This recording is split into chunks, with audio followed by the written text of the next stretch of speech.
Welcome friends. இன்றைக்கி நம்ம morning பிரேக்ஃபாஸ்ட்டும் லஞ்சுக்கும் சேர்த்து சமையல் வீடியோ தான் பார்க்க போகிறோம். முருங்கைக்காய் காரக்குழம்பும், வாழைத்தண்டு பொரியல், ஒயிட் ரைஸ், பூரி, சன்னா. இந்த டேஸ்டியான ரெசிபிஸ் பார்க்குறதுக்கு முன்னாடி என்னோடய சேனலை சப்ஸ்கிரைப் பண்ணாதவங்களாம் சப்ஸ்கிரைப் பண்ணிக்கோங்க ஃப்ரெண்ட்ஸ். கூடவே பக்கத்தில் இருக்கிற பெல் ஐக்கானையும் கிளிக் பண்ணிக்கோங்க. வாங்க இப்போ இதுக்கு என்னென்ன தேவைன்னு பார்த்துக்கலாம்.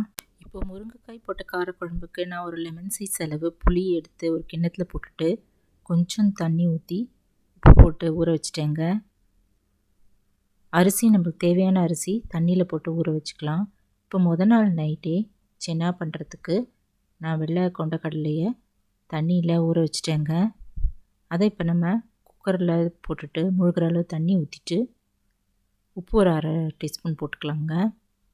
மஞ்சத்தூள் போட்டு நம்ம அடுப்பில் வச்சு ஒரு 8 சவுண்டு வரைக்கும் வேக வச்சு இறக்கி வச்சுக்கலாம். இப்போ தண்ணி நல்லா கொதி வந்த பிறகு ஊற வச்சுருக்கிற அரிசி அதில் போட்டுக்கலாங்க. இது நல்லா வேகட்டும். நம்ம இந்த பிரேக்ஃபாஸ்ட்டும் சாப்பாடு பண்ணி முடிக்கிறதுக்குள்ளேயே இந்த சாதமும் வெந்துடும். இப்போ நம்ம காரக்குழம்பு செய்யறதுக்கு இந்த புளி இதை போல் கரைச்சி எடுத்து வச்சுக்கலாங்க. முருங்கைக்காய் தேவையான அளவு எடுத்துக்கலாம். சின்ன வெங்காயம் ஒரு 15 எடுத்துட்டேங்க. ஒரு தக்காளி, கொஞ்சம் கருவேப்பிலை எடுத்துட்டேன். ஒரு 4 ஸ்பூன் தேங்காயோட ஜீரகம், சோம்பு போட்டு நம்ம மிக்ஸி ஜாரில் போட்டு அரைச்சிக்கலாம். கொஞ்சம் தண்ணி ஊற்றி பேஸ்ட்டாக அரைச்சி எடுத்து வச்சுக்கலாங்க. இப்போ முருங்கைக்காய் காரக்குழம்பு பண்ணிடலாங்க. அடுப்பில் ஒரு கடாய் வச்சுட்டு அதில் ஒரு 3 ஸ்பூன் நான் நல்லெண்ணெய் ஊற்றிட்டேங்க. கொஞ்சம் பெருங்காயம், கடுகு போட்டு நல்லா பொரிய விட்டுடலாங்க. கூடவே 1/4 ஸ்பூன் வெந்தயம் போட்டுக்கலாம். இது நல்லா வறுப்பட்டதும் நம்ம வெங்காயம், கருவேப்பிலை இதெல்லாம் போட்டுட்டு நல்லா வதக்கிக்கலாங்க. கூட இப்போ தக்காளியும் போட்டுக்கலாம். கட் பண்ணி வச்சுருந்த முருங்கைக்காயும் போட்டுடலாங்க.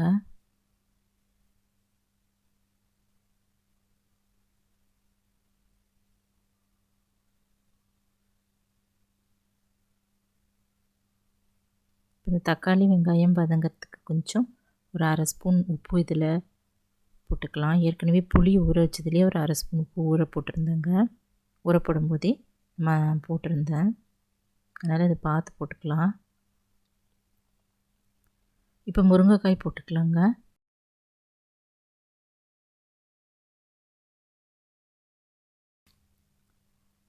இப்போ மஞ்சத்தூள் 1/4 ஸ்பூன் போட்டுக்கலாம்.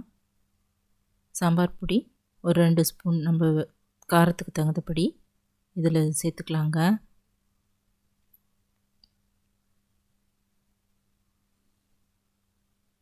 இது நல்லா கலந்து விட்டுடலாங்க. இப்போ நம்ம கரைச்சி வச்சுருந்த புளி தண்ணி இதில் ஊற்றிக்கலாம். இது நல்லா பச்சை வாசனை போக நல்லா கொதிக்கட்டு மூடி வச்சிடலாங்க. இப்போ நம்ம சென்னா நல்லா வேக வச்சு இறக்கி வச்சிட்டோம். அதுக்கு அரைக்க தேவையானவை என்னென்னு பார்த்துக்கலாம். தக்காளி ஒரு 2 இது போல் கட் பண்ணி வச்சுக்கலாம். பெரிய வெங்காயம் 1, பச்சை மிளகாய் 1, இஞ்சி ஒரு 2 பீஸ், கொத்தமல்லி எடுத்து வச்சுக்கலாங்க. இப்போ இந்த சென்னாவோட சேர்த்து வதக்கிறதுக்கு அரை ஸ்பூன் கரம் மசாலா, ஒரு ஸ்பூன் தனியாத்தூள், பிளெயின் மிளகாய் தூள் அரை டீஸ்பூன், அப்புறம் ஒரு ஸ்பூன் நம்ம சாம்பார் பொடி இதெல்லாம் எடுத்து வச்சுக்கலாங்க. இந்த தக்காளி வெங்காயம் இதெல்லாம் நம்ம மிக்ஸி ஜாரில் போட்டு அரைச்சிக்கலாம். கூடவே பச்சை மிளகாய், இஞ்சி இதெல்லாம் சேர்த்து அரைச்சி இந்த போல் பேஸ்ட்டாக எடுத்து வச்சுக்கலாங்க. இப்போ குழம்பு நல்லா கொதித்து பச்சை வாசனை போக கொதித்த பிறகு நம்ம அரைச்சி வச்சுருக்கிற அந்த தேங்காய் விழுது இதில் போட்டு கரண்டியில் நல்லா கலந்துட்டுருக்கலாங்க. இது ஒரு 2 நிமிஷம் நல்லா கொதிக்கட்டும். கொதித்த பிறகு நம்ம குழம்பு தாளிக்கிற வடகம் போட்டு தாளிச்சிட்டு இறக்கி வச்சுக்கலாம். இப்போ சின்ன மசாலா பண்ணலாம். அடுப்பில் ஒரு கடாய் வச்சுட்டு அதில் ஒரு 3 ஸ்பூன் ஆயில் ஊற்றிக்கலாங்க. பட்டை 2 லவங்கம் போட்டு தாளிச்சிக்கலாம். இப்போ இது நல்லா வறுப்பட்டதும் அரைச்சி வச்சுருக்கிற தக்காளி வெங்காயம் விழுது இதில் போட்டுக்கலாங்க. இப்போ இதை நல்லா கரண்டியில் கலந்து விட்டு நல்லா வதக்கிக்கலாங்க. ஏற்கனவே நான் அந்த சென்னாவில் உப்பு போட்டு வேக வச்சுருந்தேன், அதனால் இதில் தேவையான அளவு ஒரு அரை ஸ்பூன் கூட உப்பு இதில் ஆட் பண்ணிக்கலாங்க.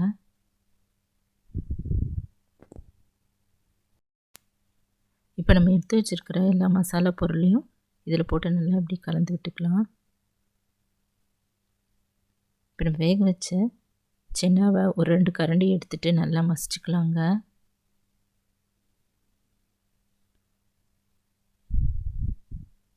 நல்லா அழுத்தி இது போல் மசிச்சு எடுத்து வச்சுக்கலாம்.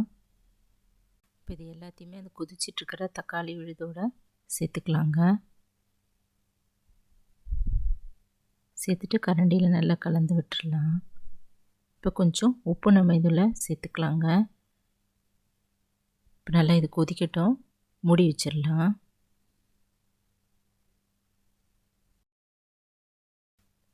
இப்போ முருங்கைக்காய் காரக்குழம்பு நல்லா கொதிச்சிருக்கோங்க. இப்போ அதையும் அதுக்கும் நம்ம குழம்பு வடகம் போட்டு தாளித்து ஊற்றிடலாம். நல்லெண்ணெய் ஒரு 2 ஸ்பூன் ஊற்றிட்டு குழம்பு வடகம் போட்டுட்டு தாளிச்சிட்டு கூடவே கருவேப்பிலையும் போட்டுட்டு கலந்துடலாங்க. குழம்பு ரெடி ஆகிடுச்சு, அதையும் நம்ம இறக்கி வச்சுக்கலாம். இப்போ பச்சை வாசனை போக நல்லா கொதிச்சிருக்கோங்க. இந்த சென்னா மசாலாவும் நம்ம மேலே வந்து கொத்தமல்லி தூவி இறக்கி வச்சுக்கலாங்க.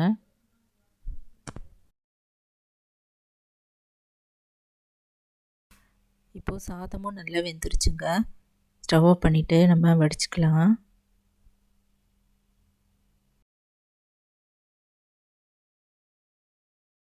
இப்போ வாழைத்தண்டு பொரியல் பண்ணுறதுக்கு வாழைத்தண்டு நல்லா கழுவிட்டு இது மேல் தோல் இது போல் சைடில் இருக்கிற தோல்லாம் உரித்து எடுத்துடலாங்க.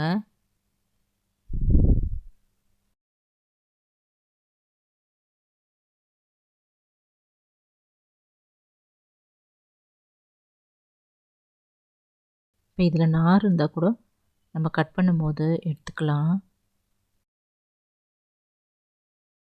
இப்போ இது சின்ன சின்ன ஸ்லைஸாக இந்த போல் கட் பண்ணிவிட்டு அதை 2ஆக கட் பண்ணிவிட்டு குட்டி குட்டியாக நம்ம கட் பண்ணி வச்சுக்கலாங்க. இதை மோர் கலந்த தண்ணியில் போட்டு வச்சிடலாம். அப்போ தான் கருக்காது, இல்லைன்னா கருத்து போயிடும். இது போல் பொடிசாக அரிஞ்சு வச்சுக்கலாம்.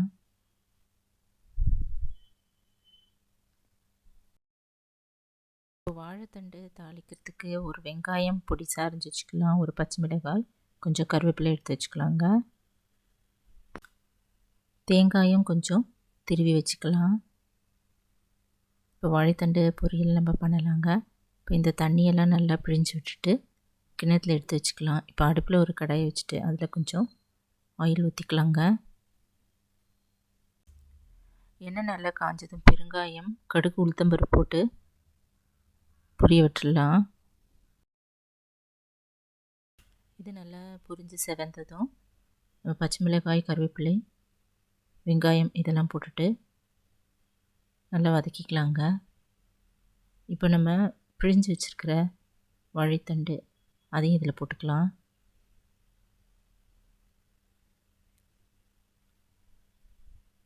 போட்டுட்டு ஒரு 1/2 ஸ்பூன் உப்பும் போட்டுட்டு கலந்துட்டு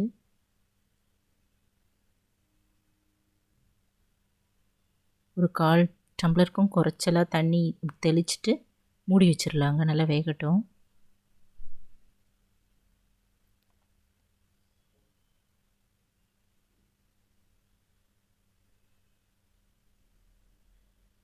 இப்போ நம்ம பூரிக்கு மாவு பிசைஞ்சிக்கலாங்க. கோதுமை மாவு நான் ஒரு 2 கப் எடுத்துட்டேங்க.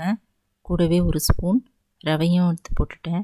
1/2 ஸ்பூன் உப்பு போட்டுட்டு ஒரு 2 ஸ்பூன் ஆயில் ஊற்றிட்டு கொஞ்சம் கொஞ்சமாக தண்ணி தெளித்து நம்ம கெட்டியாக பிசைஞ்சு வச்சுக்கலாங்க.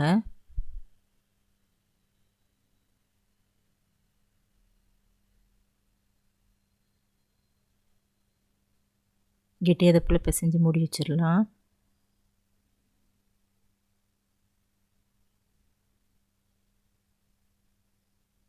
இப்போ பொரியல் திறந்து பார்க்கலாங்க. நல்லா வெந்துட்டுருக்கும்.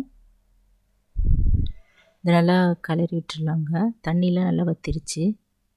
இப்போ நம்ம திருவி வச்சுருக்கிற தேங்காய் இதில் போட்டுட்டு கரண்டியில் நல்லா கலந்து விட்டுக்கலாங்க. ஒரு 2 நிமிஷம் அடுப்பில் அப்படியே இருக்கட்டும். நல்ல டேஸ்டியான வாழைத்தண்டு பொரியல் தயாராகிடுச்சுங்க. இதையும் நம்ம இறக்கி வச்சுக்கலாம். இப்போ நம்ம பிசைஞ்சு வச்ச சப்பாத்தி மாவு, கோதுமை மாவை நம்ம சின்ன சின்ன பால்ஸ் இதை போல் உருட்டி வச்சுக்கலாங்க. இப்போ சப்பாத்தி கட்டையில் மாவு தொட்டுட்டு நம்ம சின்ன சின்ன பொரியலாக இழைச்சிக்கலாம். அடுப்பில் ஒரு கடாயில் ஆயில் ஊற்றிட்டு நல்லா எண்ணெய் காஞ்சதும் இதை நல்லா பொரித்து எடுத்துடலாங்க.